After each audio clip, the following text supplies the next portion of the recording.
My assignment to cover some of the science potential with greater depth in one of our topical courses.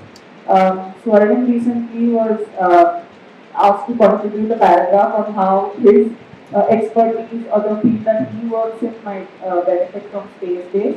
And then he was again able to refer to my assignment. But it's in a very nascent. Swarnim, for instance, the way we have designed our thesis is they are slightly mutually exclusive and exhaustive. So we hope to span the full map of physics through our thesis. So some of the work which I don't end up doing, for instance, he ends up doing. So between one of us, it gets covered. The graph chart thing, for instance, I was asked to give a presentation, but in his case, he recently had to submit a formal write-up which will then go into one of these white papers. The thing you should note about Aditya L1 is that it is not specific to a band, it is specific to an object. So it will study the sun. I don't know how to put this right because gravity is a UG plus UG effort, but both of us had participated in UG. When we had come to co-inaugurate gravity a few years back, I had mentioned when I had visited here that I am finding a lot of the work that we did in gravity was directly useful in my PhD, and I'm going to back that up today, which I had not been able to do back then. I was not bluffing. So, being commissioned from Pulsar required me to have heavy knowledge about beams itself. Was like my exhibit had been Tyndall effect and scattering of light. So I was using laser beams and I was showing how they were going about and how you can track them because it's a scattering medium. Whereas Swarnim had done stuff with polarization, and I had to put the two together basically. I was dealing with pulsar beams, which are astrophysical in nature but equally pointed, and they may not have coherent emission like a laser, but I still had to be dealing with those beams. And the reason why they were changing direction is was gravitational in their nature, but I had to track that. And eventually, I had to go deep into them enough that I had to track some of the polarization status in there as well and comment on the final polarization. That's how it got put together. The last time I was here, both of us received our degrees from during our convocation ceremony. Again, to put it in a big picture, both of us received books that tried to put Indian science into perspective, like we have the Mega Science 2035 document. Back then it was the India 2020 vision and so on. And there again, within those books when I read, with a lot of foresight, there were projects defined in the long term where would India need to progress in terms of its science, with Indian needs in consideration, and over the choices of our careers with our electives and all, we tried to be there. It helped us pick or specialize in topics that would help us contribute on that front during our education itself. So realizing the purpose behind this, I ended up giving a 45-minute presentation, and I was also quite pleased to see that he was also able to refer to that presentation eventually, long after that assessment was done, and now contribute back to that mission again. Although I may not be able to do so immediately, I contributed to it in this way. Can I have so you is around here? I would like to ask both of you a question. So you also was your BSc student in our college. Later on, you were talking about your MSc, right? Both of you are brothers and sisters. So how do you kind of work together? Because I've seen you talk that he's going to take up some things, and as brother and sister team, as Fergusonians, astronomy, astrophysics, both in Ayuka, one finished PhD, one doing PhD. So what kind of things do you discuss as astrophysicists and as brother and sister, as a team? Do you, I'm sure each other if you want to help each other in whatever work they're doing. Your work, maybe she's helping you. Yeah. So it's like sort of complementary.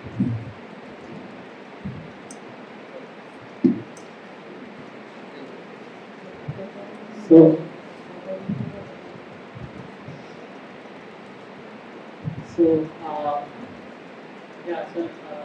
interestingly and coincidentally, so both of us work on pulsars. So the thesis has pulsars in it. My thesis talks about neutron stars, which are same thing. Just that pulsars is something you observe as pulses. So it is complementing in the sense. So So my work focuses more on the interior parts of it. So what is inside the neutron? So all of the things that she showed, like you're getting pulses, ambient, bond factors, like how does your photon travel through plasma. These are all atmospheric effects and something that happens outside the neutron star or neutron star atmosphere. And the second part of it is going inside, which is not directly observable, just like sun. In the case of sun, we observe the photosphere and a bit of chromosphere, but we don't know what is inside. So somehow we want to connect what we observe on the outside or on the atmosphere or exterior of these pulsars and connect it to what is there inside the neutron star. So this is how it gets connected, and she works on these external effects. And in external, I work on everything that can go wrong in the external, which is why binary accreting extra, because we also have like normal rotation power also. But binary accreting extra pulsars gives you the full variety of what can happen in the exterior, whereas his topic again gives you the full variety of what can go wrong in the interior. So that's why I said you try to select the facility. Well, since you got the similar of the paper, is there any chances of you two publishing a paper together? Yes, we do have one. Only two of you. No. Yeah. It's just that was a coincidence though, because people sometimes think that it was a very planned affair. Because you cannot force these things again. Just because you happen to be, it still has to be substantial in its content. But luckily, it just so happened that his supervisor happened to assign him a particular project because she has several grad students. So there's no reason why she has to assign it to him. But what he got assigned was directly related to me again. So it just officially was also just ended up being a very natural to be. So we do have one out on archive. I'm awaiting the referee report for that. All the best.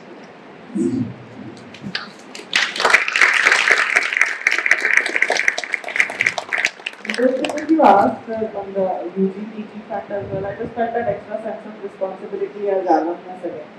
Other speakers may not cover it, but having been on this side as well, I just felt that natural sense of responsibility for covering those grounds for the students. Thank you, ma'am. Thank you, everyone. I request Ragada Madam ma'am to present the memento to Dr. Shilka as a token of our gratitude.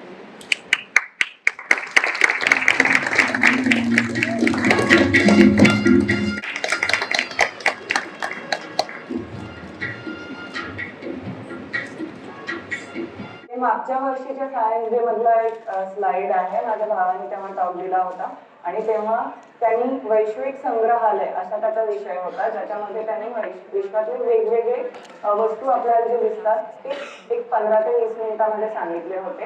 त्याच्यातला एक संक्षिप्त तारांमधला हा एक प्रकार आहे. मागच्या talk मध्ये आपण पाहिलं की जसा ताऱ्यांचा मृत्यू होतो तसा व्हाईट ड्वार्फ म्हणजे श्वेतबटू, न्यूट्रॉन तारे किंवा ब्लॅक होल म्हणजे कृष्णविवर असे 3 प्रकार आहेत. आणि त्याच्यावरती आज मी तुम्हाला दाखवू इच्छिते की फक्त जर मी न्यूट्रॉन तारा असा स्लाइड जर पकडली मागच्या टॉप मध्ये, तर त्याच्यामध्ये परत आता एक 15 ते 20 मिनिटं मी दाखवेन की अजून किती वेगवेगळे प्रकार आहेत. हॅलो मॅडम, न्यूट्रॉन 2 प्रश्न आहेत. न्यूट्रॉन ताऱ्यांसारखेच क्वार्क स्टार्स असू शकतात का? हो, त्याच्यामध्ये आणि दुसरा प्रश्न असा आहे की न्यूट्रॉन ताऱ्यांच्या केंद्रामध्ये अत्यंतिक प्रेशर असतं, त्यामुळे स्ट्रेंजलेटची निर्मिती होऊ शकते. त्यामुळे कशाची? स्ट्रेंज मॅटरची निर्मिती होऊ शकते. Strange matter. ओके, तर या दोन्ही गोष्टींवरती माझं पाऊस संशोधन करतो.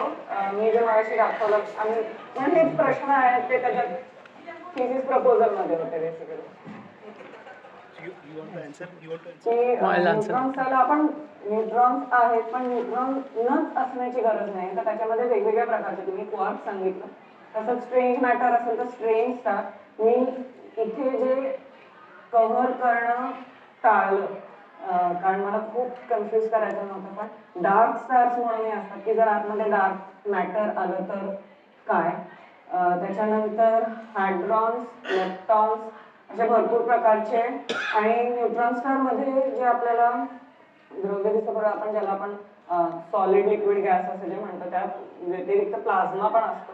पण न्यूट्रॉन स्टारच्या आतमध्ये परत वेगळे मॅटर ऑफ स्टेट्स आपल्याला दिसतात की त्याच्यामध्ये त्याला न्यूक्लिअर पास्ता असे म्हणतात.